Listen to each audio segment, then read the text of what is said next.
How to talk effectively with our clients. जी हाँ, अपने कस्टमर के साथ कैसे कम्युनिकेट करें। यहाँ पे कस्टमर है कौन, आप ये अच्छे से जानते हो कि कस्टमर दो तरह के होते हैं।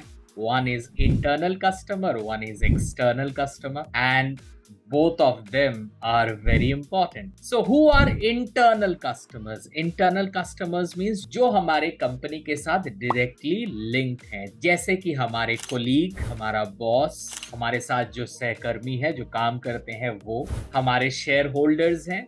So they are our internal customers, and external customers are those जिससे हमारी कंपनी को रेवेन्यू मिलता है, कंपनी प्रॉफिट करती है और उसी प्रॉफिट से हमें सैलरी मिलती है। So customer is everything, we say customer is God. और एक चीज हमेशा दिमाग में रखिए, कस्टमर के पास चॉइस है, उसके पास बहुत कंपनीज हैं, लेकिन हमारे पास वो कस्टमर एक ही इंसान है। तो चलिए जानते हैं ऐसे कौन से 5 तरीके हैं जिसके साथ you will have an amazing rapport with your client. Rapport का मतलब connection. Understand your client and his or her needs. जी हाँ, आप सप्लायर हो, like I am a supplier and you are my customer. अगर ये वीडियो लेसन आपकी need नहीं है तो अभी तक आप जा चुके होंगे इस वीडियो से। अगर आप इस वीडियो में अभी तक बने हुए हो, इसका मतलब है कि आपको इस वीडियो से कुछ मिल रहा है। That means I have been successful enough to understand you and your needs. If you don't know your customer, then what will you provide? What do customer need? Customer को क्या चाहिए और कस्टमर को आपका प्रोडक्ट क्यों चाहिए? Customer needs you because of 2 reasons. Yes, because of 2 reasons. First reason, your customer has a pain area. उनके life में या उनके बिजनेस में कुछ प्रॉब्लम है एंड उनको लगता है कि आप उनको हेल्प कर सकते हो। That is the first need. Second need is pleasure need. One is pain need and one is pleasure need. Pleasure need क्या है? कस्टमर का कोई पेन नहीं है, कोई प्रॉब्लम नहीं है, लेकिन कस्टमर को ऐसा लगता है कि अगर वो आपके पास आएगा तो आप उसको कुछ ऐसा दोगे जो दूसरी कंपनीज उनको नहीं देती है, कुछ एक्स्ट्रा सर्विसेज। सो कस्टमर के पेन एंड प्लेजर को अगर आप समझ जाते हो, कैसे समझोगे? Ask multiple question. क्वेश्चन पूछिए। Sir, could you please tell me what is your business? Sir, how long you have been maintaining this business? Sir, what are your business product? These are questions.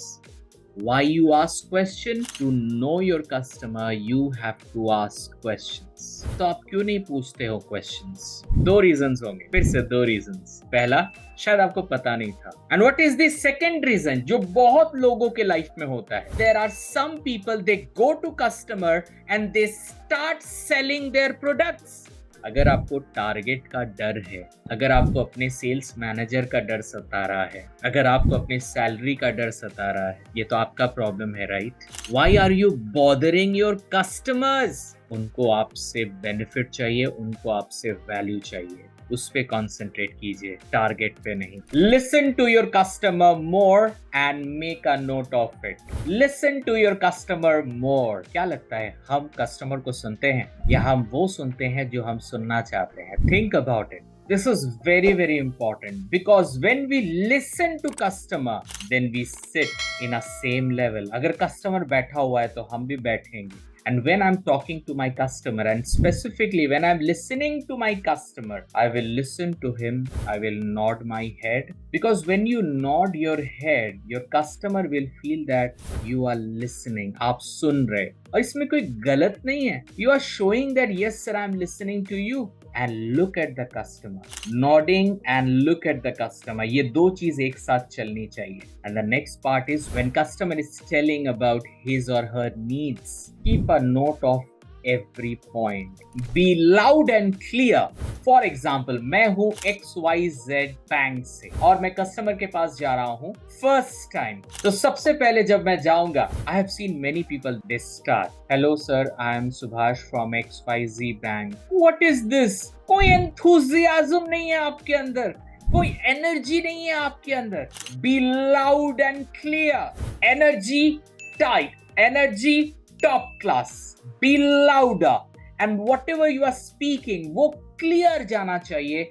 सामने वाले के पास। Have integrity and transparency. What is this integrity and transparency? आप अगर target को लेके बहुत ज्यादा सोचोगे ना तो कभी टारगेट पूरा नहीं होगा। टारगेट टारगेट टारगेट करने से कुछ नहीं होगा, उससे आप गलत सेल कर दोगे। इसका मतलब क्या है?